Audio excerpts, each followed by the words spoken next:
আমার স্বামী দুশ্চরিত্র পরকীয়া করে, তার প্রতি আমার ঘৃণা চলে এসেছে, তার সঙ্গে এক বিছানায় থাকতেও আমার ঘৃণা লাগে, কিন্তু আমি ডিভোর্স দিয়ে তার থেকে আলাদা হতেও চাই না।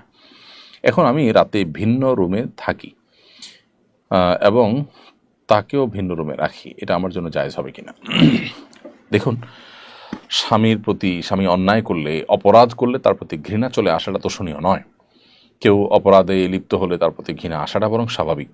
অতএব এই ঘৃণার বোধ থেকে আপনি আলাদা থাকছেন, আলাদা রাখছেন, এটা মৌলিকভাবে দোষণীয় নয়। তবে এভাবে আপনি দীর্ঘদিন পর্যন্ত তার সাথে সংসার করবেন আর দুজন দুই বিছানা থাকবেন, এমনটি করার সুযোগ নেই। কারণ এমনটি যদি আপনি করেন তাহলে সেক্ষেত্রে আপনার স্বামীর সাথে স্বামীর যে হক আছে সেটি নষ্ট হবে। এখন আপনি বলবেন স্বামী তো দুশ্চরিত্র স্বামী হলে আপনি তার থেকে পৃথক হওয়ার সুযোগ আছে। আপনি বিচ্ছেদের উদ্যোগ নিতে পারেন, তালাকের উদ্যোগ নিতে পারেন, কারণ সে দুশ্চরিত্র খারাপ মানুষ।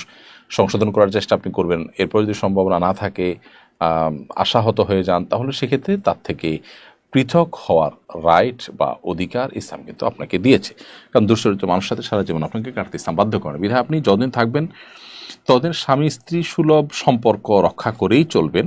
আর অভিমান একটা পর্যায় পর্যন্ত আপনি করতেই পারবেন, যেমনটি বলছিলাম, কিন্তু সেটা চিরকাল আপনি এরকম করতে থাকবেন, দীর্ঘদিন এরকম করে থাকবেন, সেরকম করার সুযোগ কিন্তু নেই। আর এর বাইরে আপনি তার সাথে তার বনিবনা হচ্ছে না বা সেই সংশোধন হচ্ছে না, সেজন্য আপনি বিচ্ছেদের উদ্যোগ নিতে পারেন। আর যদি সে তার অপকর্মে লিপ্ত হয়, এরপরও আপনি তার সাথে থাকেন, এর ফলে কিন্তু আপনার গুনাহ হবে না।